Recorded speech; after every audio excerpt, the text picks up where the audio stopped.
सुप्रभात। नमस्कार सभी छात्रों को बगरू महिला पीछी महाविद्यालय की ओर से ऑनलाइन कक्षाओं में हार्दिक स्वागत एवं अभिनंदन। आज हम ऑनलाइन कक्षाओं की कड़ी में बीए और बीए बीएड तृतीय वर्ष के ऑप्शनल विषय के रूप में इतिहास के आधुनिक भारत के इतिहास, जिसका समय 1761 से लेकर 1900 की तक का है, उसी में हम हमारा अध्याय जो दूसरा है उसको आगे बढ़ाते हुए उसमें पढ़ेंगे आज आंग्ल मराठा युद्ध का तीसरा पार्ट, क्योंकि इसमें दो युद्ध हम पढ़ चुके हैं जो आंग्ल मराठा युद्ध के पहले व दूसरे युद्ध के रूप में जाने जाते हैं। आज हम उसको तीसरे युद्ध के रूप में देखेंगे, क्योंकि अंग्रेजों के और मराठों के मध्य ये लगभग 3 युद्ध हुए, जिनमें से 2 युद्ध हम पढ़ चुके हैं और तीसरा युद्ध का घटनाक्रम आज देखेंगे। उसी के साथ फिर हम इसमें 2 महत्वपूर्ण बिंदु है जिनको हम कह सकते हैं मराठों के सरदार, जिनका भी अध्ययन करेंगे, जिसमें पहला महादजी सिंधिया और दूसरा नाना फडणवीस, उनका अध्ययन करेंगे। तो शुरुआत करते हैं हम हमारे तीसरे युद्ध से, तृतीय आंग्ल मराठा युद्ध। टाइमिंग इसका 1817 से लेकर 1818 तक का माना जाएगा। अब आपको ये ध्यान रखना है, क्योंकि हम पिछले जी क्लास थी उस क्लास में हमने दूसरा युद्ध छोड़ा था, जिसमें 1806 तक का युद्ध का घटनाक्रम रहा और अंत में कुछ समय के लिए विराम रहा और पुनः वापस तीसरा युद्ध जो चला अंग्रेजों के और मराठों के मध्य, वो 1817 और 18 के बीच में लड़ा गया। और ये माना जाता है कि ये मराठों का अंतिम युद्ध था। उसके बाद मराठा शक्ति पूरी तरह से छिन्न भिन्न होकर उनका सूर्य सदा के लिए अस्त हो गया। इतिहासकारों के अनुसार कहा जाता है कि जब आंग्ल मराठा तीसरा युद्ध लड़ा गया, उस समय गवर्नर, क्योंकि मैंने आपको गवर्नर की एक पूरी लिस्ट, तालिका बनाकर आपको पीडीएफ के द्वारा भी बताई है और इसमें ऑनलाइन क्लास में भी बताया है। आज बताते हैं कि इस समय जो गवर्नर था वो कौन रहेगा, क्योंकि समय के अनुसार गवर्नर बदलते गए हैं। तो यहाँ पर जो गवर्नर रहेगा वो है लॉर्ड हेस्टिंग। याद रहेगा, उससे पहले हमने हेस्टिंग पढ़ लिया, लेकिन वो कौन सा था? लॉर्ड विलियम हेस्टिंग या ओनली लॉर्ड हेस्टिंग है। हेस्टिंग जो रहेगा ये उस समय गवर्नर रहेगा जो महत्वपूर्ण रूप से मुख्य माना गया है जिस समय तृतीय युद्ध प्रारंभ रहा या तृतीय युद्ध चला। तो लॉर्ड हेस्टिंग का टाइम वैसे हम कहते हैं कि 1813 से स्टार्ट हो जाता है और 1823 तक रहा। लगभग 10 साल तक लॉर्ड हेस्टिंग ने यहाँ पर गवर्नर जनरल, किसके रूप में? Governor general. किसका? क्योंकि यहाँ भारत में ब्रिटिश कंपनी का शासन था जिसका नाम था ईस्ट इंडिया कंपनी। उस ईस्ट इंडिया कंपनी के गवर्नर थे। इनके शासनकाल में भारत में ये तीसरा आंग्ल मराठा युद्ध हुआ। तो सुने ध्यान से, तीसरे आंग्ल मराठा युद्ध के घटनाक्रम को कि इस घटनाक्रम में क्या था। हमारा पहला घटनाक्रम इतिहास के अनुसार विधिवत रूप से एक चीजों को जानने के लिए शुरुआत वहां से करते हैं जहां से युद्ध आरंभ हुआ या उसके लिए परिस्थितियां बनी। तो कहा जाता है कि अगस्त 1805 में, क्योंकि जब 6 मई खत्म हुआ उसी समय से स्थिति ले रहे हैं, पूर्व ज्ञान के आधार पर हम ज्ञान को जोड़ रहे हैं। तो 1805 में वेलेस्ली भारत से जब चला गया, क्योंकि 1798 में आया था और 1805 में चला गया, यानी कि दूसरे युद्ध के समय वेलेस्ली यहाँ का गवर्नर था। लेकिन 5 मई को चला गया, जबकि युद्ध कब तक चला? 6 तक चला, क्योंकि 1803 से लेकर 1806 तक का जो युद्ध रहा वो द्वितीय आंग्ल मराठा युद्ध माना जाता है। तो वेलेस्ली जब भारत चला गया, उसके स्थान पर यहाँ पर लॉर्ड कॉर्नवालिस को पुनः क्या बनाया गया? भारत का गवर्नर जनरल बनाकर भेजा गया। तो कॉर्नवालिस जो आया वो कब आया? 1805 में, लेकिन ज्यादा लंबे समय नहीं रह पाया क्योंकि उम्र भी ज्यादा हो चुकी थी। तो कहा जाता है उनका देहांत भी यहीं पर हो गया। तो देखिए, कुछ समय बाद उनकी मृत्यु हो गई और उनके स्थान पर जो भेजा गया वो थे जॉर्ज बॉर्लो, जो कि लगभग माना जाता है 1807 के लगभग ये यहाँ आए और बॉर्लो ने गवर्नर के पद को नियुक्त किया। किंतु उनकी देशी राज्यों के प्रति उदासीनता की नीति को देखकर जॉर्ज बार्लो जब यहाँ के गवर्नर जनरल बने ब्रिटिश कंपनी के, जिसका ईस्ट इंडिया कंपनी नाम है, तो उन्होंने देशी राज्यों के प्रति जो नीति अपनाई वो व्यवहारिक नहीं थी, या ये कह सकते हैं अंग्रेजों की नजरों में सही नहीं थी। इसीलिए उदासीन होने के कारण उन्हें वापस बुला लिया गया। कब? 1813 में। और 1813 में जो नए गवर्नर बनकर आए उनकी जगह, उनका नाम है लॉर्ड हेस्टिंग, जो 1813 से ये गवर्नर बनकर आए और 1823 तक, अगले 10 वर्षों तक इन्होंने गवर्नर के पद पर कार्य किया। इसीलिए हम तीसरे युद्ध में अंग्रेजों की तरफ से नेतृत्व करने वाले अधिकारी के रूप में लॉर्ड हेस्टिंग को जानेंगे। और मराठा सरदारों में जो है अंतिम हम महादजी सिंधिया, नाना फडणवीस और भी कई सरदार रहेंगे जिनके मध्य आपस में समझौता भी होगा, उसको देखेंगे। तो देखिए, जब 1813 में लॉर्ड हेस्टिंग गवर्नर बनकर भारत आया, उसके आते ही उस समय मराठा शक्ति धीरे धीरे कमजोर हो चुकी थी, विखंडित हो चुकी थी। मराठों का एक भय और बना हुआ था, वो था पिंडारी जाति का। मराठों को किसका डर था? पिंडारी, क्योंकि पिंडारी लूटपाट किया करते थे और मराठों को इसी जाति का डर था, पिंडारी। याद रहे आप, पिंडारी जाति थी कि जो लूटपाट के उद्देश्य से दिल्ली सल्तनत के काल में खोखर जाति पड़ते हैं, जो पंजाब के आसपास थी, वो भी लूटी जाती थी। ऐसे मराठा काल में ये जो थी, ये पिंडारी जाति थी जो लूटपाट किया करती थी। इसलिए मराठों ने पिंडारी जाति के भय से अपने आप को दूर करने के लिए उन्होंने क्या किया, इन पिंडारियों के साथ एक समझौता कर लिया। और वो कब हुआ? मराठों के और पिंडारियों के मध्य जो समझौता हुआ 1816 में। कब हुआ? 1816 ईस्वी में एक समझौता हुआ। उस समझौते के अनुसार, क्योंकि दोनों के मध्य समझौता हुआ, उसमें उसको शर्त रखी गई, मराठा ने पिंडारियों को कुचलने के लिए अंग्रेजों को समर्थन देने का वादा भी किया। और पेशवा ने सिंधिया, होलकर और भोंसले से गुप्त मंत्रणा भी की। पेशवा मराठों की तरफ से थे, जिन्होंने सिंधिया, होलकर, भोंसले, ये मराठा सरदारों के सरनेम है, जिन्होंने गुप्त मंत्रणा की और अपने मंत्री गायकवाड़ को अंग्रेजों के संरक्षण में पूना भेजा। पूना दरबार में धोखे से उनकी हत्या कर दी गई। अंग्रेजों के द्वारा जब गायकवाड़ को भेजा गया तो उसकी हत्या कर दी गई और उसी के फलस्वरूप अंग्रेजों के मराठों के मध्य युद्ध आरंभ हो गया। तो ये युद्ध का कारण भी माना जा सकता है कि हालांकि कहने को समझौता किस किसके बीच हो गया था? मराठों के, पिंडारियों के, लेकिन वे किसके दबाव में आकर कर रहे थे? अंग्रेजों से अपने आप को बचाव के लिए। लेकिन बाद में उन्होंने क्या किया? अंग्रेजों के साथ जो बात हुई उसके अनुसार उन्होंने वहां पर किसको भेजा? गायकवाड़ को भेजा। और वहां पर अंग्रेजों के संरक्षण में जब पूना भेजा गया, वहां उसकी धोखे से क्या कर दी गई? हत्या कर दी गई। उसी के फलस्वरूप अंग्रेजों और मराठों के मध्य युद्ध होना आवश्यक हो गया और ये तीसरा युद्ध आरंभ हो गया। कहा जाता है कि इस युद्ध में मराठा सरदारों का नेतृत्व अप्पा साहब भोंसले ने किया अंग्रेजों के विरुद्ध। यह युद्ध नवंबर 1817 में आरंभ हुआ। ये युद्ध जो है नवंबर 1817 में आरंभ हुआ। ज्यादा लंबे समय नहीं चला, लेकिन यहाँ से इसकी शुरुआत है। इस युद्ध की, तीसरे युद्ध की, जो नवंबर 1817 में आरंभ हुआ और अंत में होलकर व अंग्रेजों के मध्य एक संधि हुई। 21 दिसंबर 1817 को मेदिनीपुर के मैदान में एक भीषण युद्ध हुआ। मेदिनीपुर जगह है, वहां पर जो युद्ध हुआ 21 दिसंबर 1817 को, वो किस किसके बीच हुआ? होलकर व अंग्रेजों के बीच में। और अंत में होलकर उसमें क्या हुआ? पराजित रहा।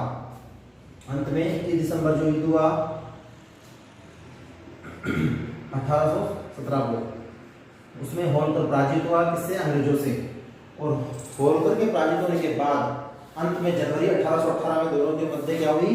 मंदसौर की संधि हुई। अंतिम पॉइंट है इसका। 3 घटनाक्रम में शुरुआत नवंबर से होती है, दिसंबर में युद्ध होता है और जनवरी 1818 ईस्वी में दोनों के मध्य संधि समझौता किसके?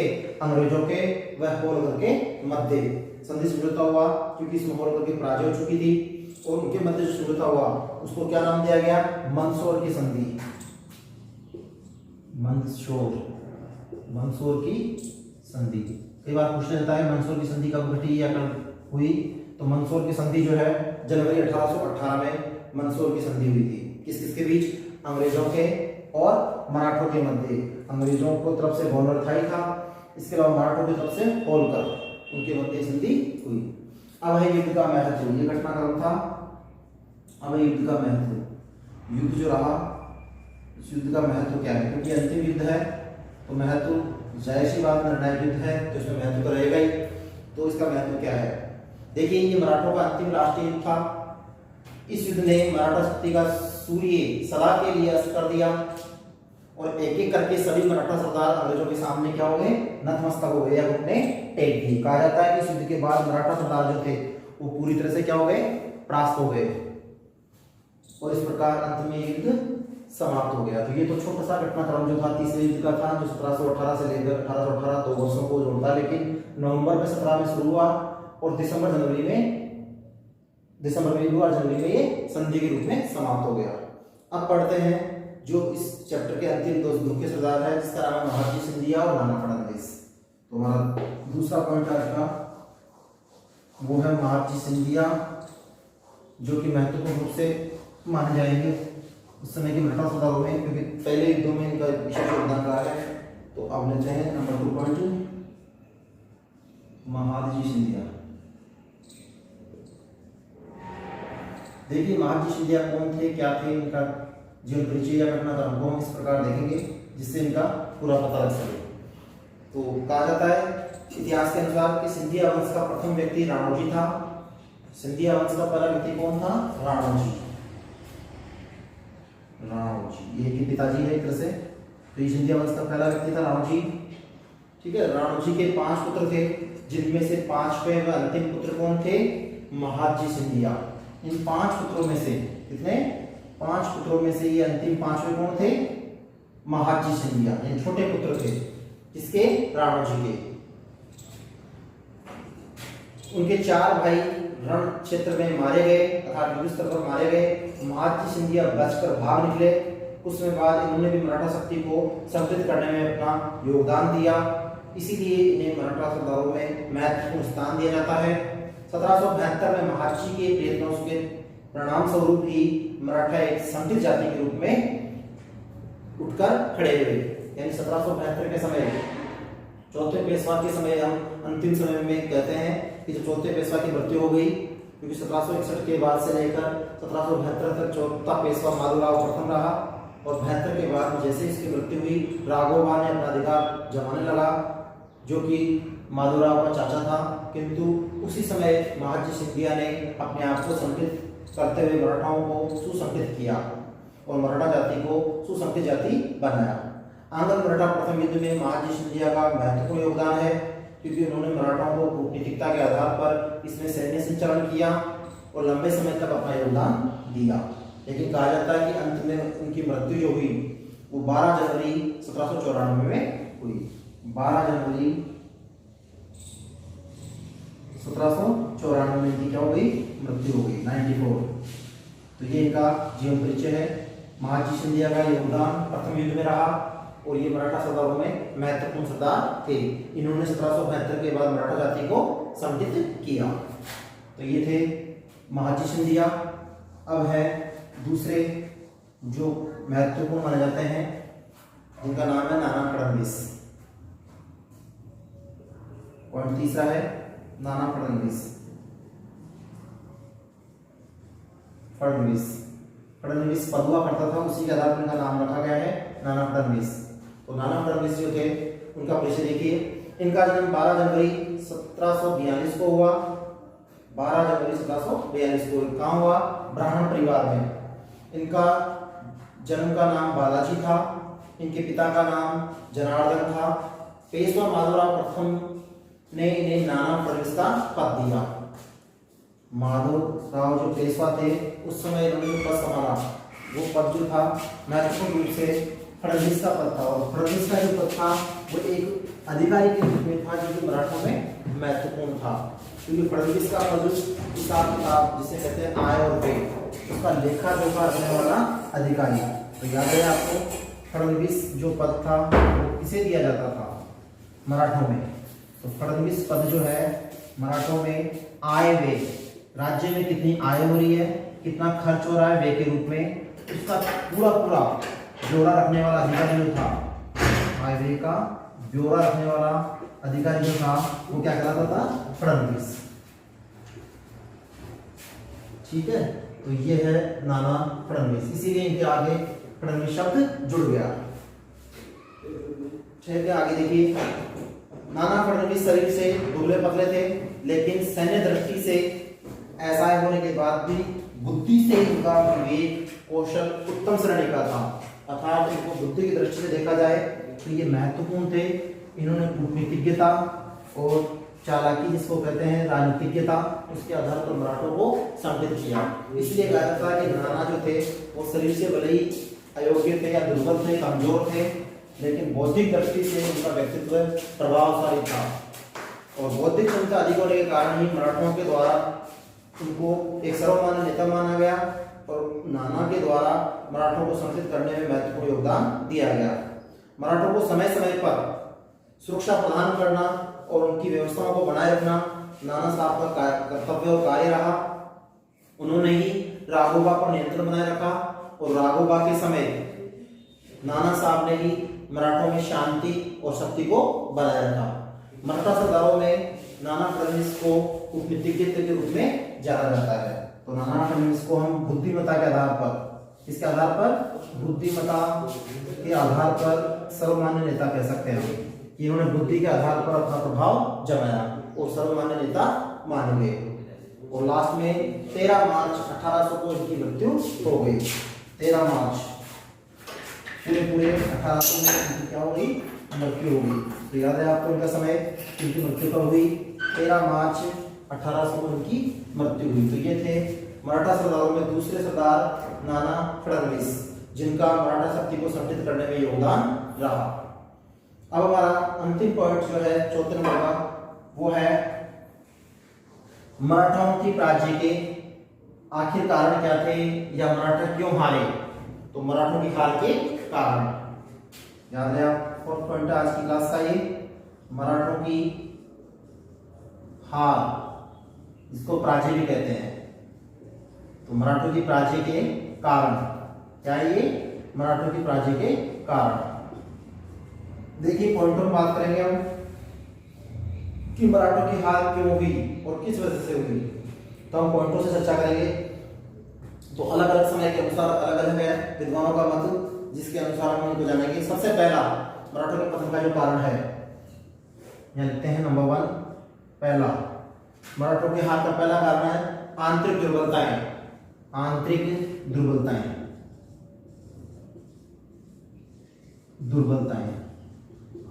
ध्यान रहे, आंतरिक दुर्बलताओं से तात्पर्य यहाँ पर मराठों में अंदरूनी कमजोरियों को लिया गया है। मराठे आपस में कमजोर थे क्योंकि एक दूसरे से ईर्ष्या किया करते थे और एक दूसरे में ज्वेलसी की भावना होने के कारण वो एक दूसरे को संगठित होने नहीं देना चाहते थे। इसीलिए उनकी आंतरिक दुर्बलता जो है, उनकी कमजोरी लास्ट में उनका जाकर क्या बनी? पतन का कारण बनी। तो पहला कारण है आंतरिक दुर्बलताएं, जो मराठों में आंतरिक कमजोरियां मानी जा सकती है। दूसरा प्रशासनिक दोष, दूसरा कारण जो रहा वो रहा प्रशासनिक दोष। देखिए प्रशासनिक दोष में मराठों की हार के पीछे ये कारण माना गया है कि मराठों का जो नेतृत्व करने वाले थे प्रशासन की दृष्टि से वो योग्य नहीं था। उसमें कई प्रकार की बारीक कमियां थी जो कि दोष के रूप में मानी गई है। तो दूसरा कारण था उनका प्रशासनिक दोष, यानी शासन व्यवस्था को संचालित करने में मराठों का जिसने भी नेतृत्व किया उसने विधिवत रूप से सही तरीके से नहीं किया। इसी वजह से मराठे जो है कुशल योद्धा के रूप में अपना परिचय नहीं दे पाए अंग्रेजों के सामने। तीसरा है अयोग्य नेतृत्व। ये जरूरी है पॉइंट, जो अपने आप में सेना के सामने आमने सामने की नेताओं को प्रकट करता है। तो अयोग्य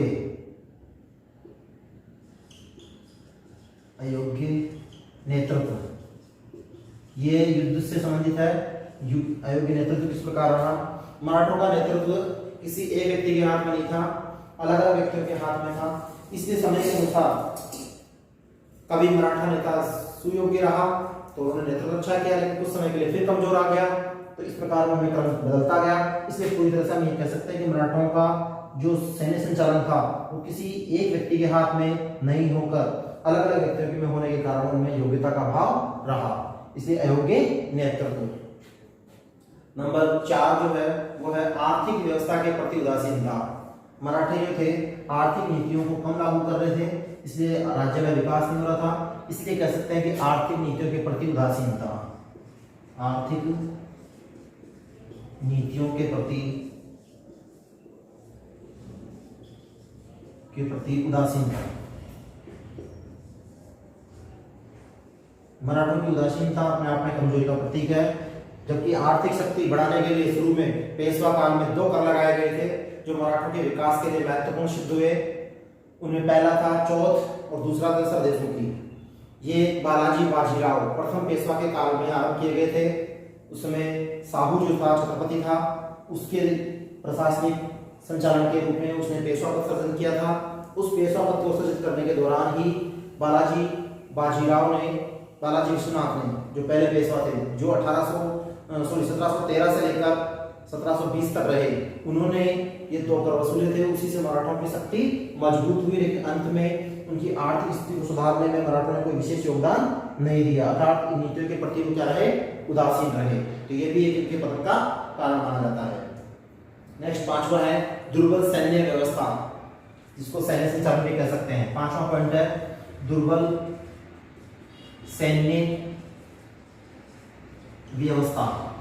इसका हम अर्थ इस प्रकार लगा सकते हैं कि दुर्बल सैन्य व्यवस्था में सैनिक शक्ति जो थी उनकी वो प्रशिक्षित नहीं थी, सैनिकों को किसी प्रकार की ट्रेनिंग नहीं दी गई थी, सैनिक जो थे वो अपने आप में किसी प्रकार के सुयोग्य हथियार या औजार उनके पास नहीं थे, इसलिए सैन्य दुर्बलता भी अपने आप में उनकी कमजोरी का कारण था।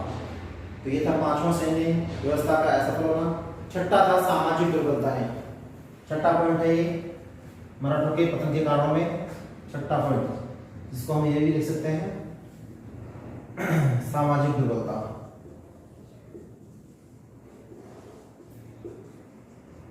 सामाजिक दुर्बलता, इससे पता लगता है कि मराठा समाज में भी कई प्रकार की आंतरिक कमजोरियां थी, बुराइयां थी, जिसको हम दुर्बलता का नाम दे सकते हैं।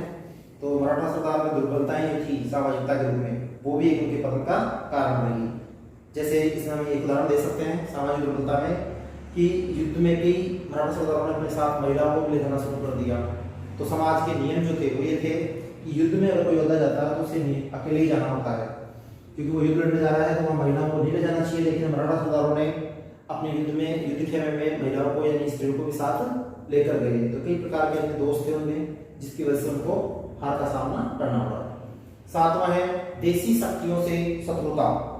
देशी शक्तियों से शत्रुता यानी मराठों की देशी शक्तियां, देशी शक्तियों में हम कह सकते हैं यहाँ के पड़ोसी राज्य या राजपूत राज्य, देशी शक्तियां जो थी उनके साथ भी उनकी क्या है शत्रुता थी, उनके साथ उनकी मित्रता नहीं थी। मराठों ने अपने आप को किसी के साथ समायोजित नहीं किया, अर्थात उनके साथ भी उन्होंने क्या किया, वैर की भावना रखी। इसीलिए देशी शक्तियों के साथ क्या रहा, उनका दो शत्रुता रही, यानी उनका मित्रता के बजाय शत्रुता रही। उसी का कारण का परिणाम ये रहा कि वो हारे।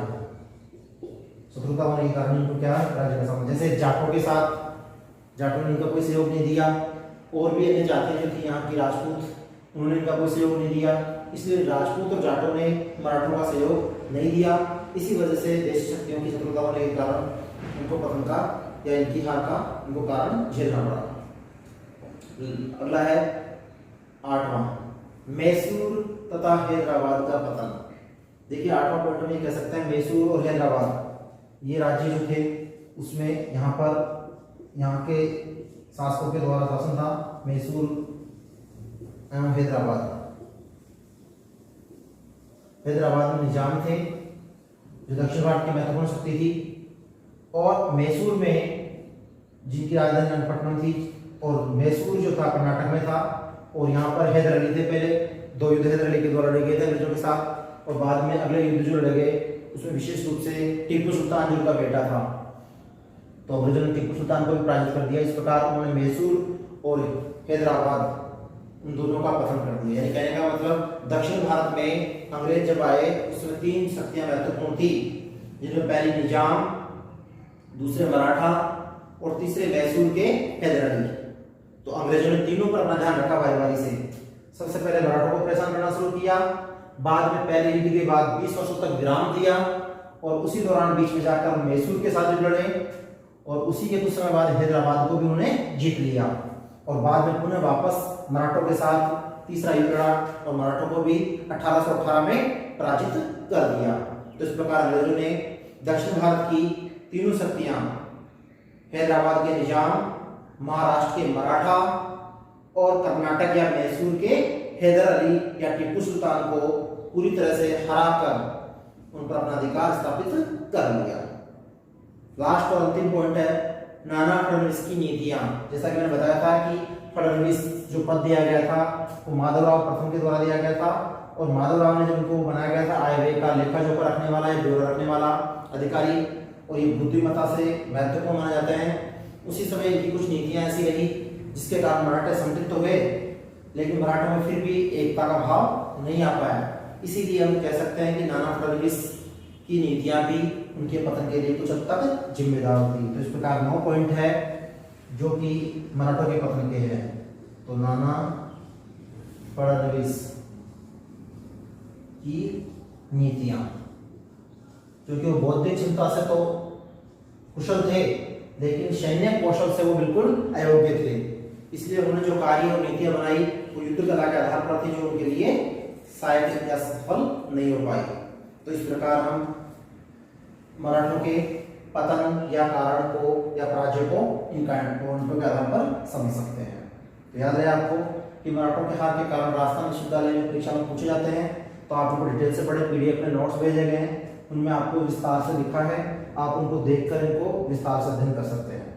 8 या 9 पॉइंट मैंने बताया आपको, इनको पॉइंट वाइज याद रखेंगे तो डिटेल से अपने आप याद हो जाएगी। जैसे आंतरिक दुर्बलता पहला, दूसरा प्रशासनिक दोष, तीसरा अयोग्य नेतृत्व, चौथा आर्थिक नीतियों के प्रति उदासीनता, पांचवा दुर्बल सैन्य संचालन या सैन्य व्यवस्था, सातवां सामाजिक दुर्बलता, आठवां देशी शक्तियों से उनकी शत्रुता, और आठवां मैसूर व हैदराबाद का पतन, और 9वां नाना फडणवीस की नीतियां।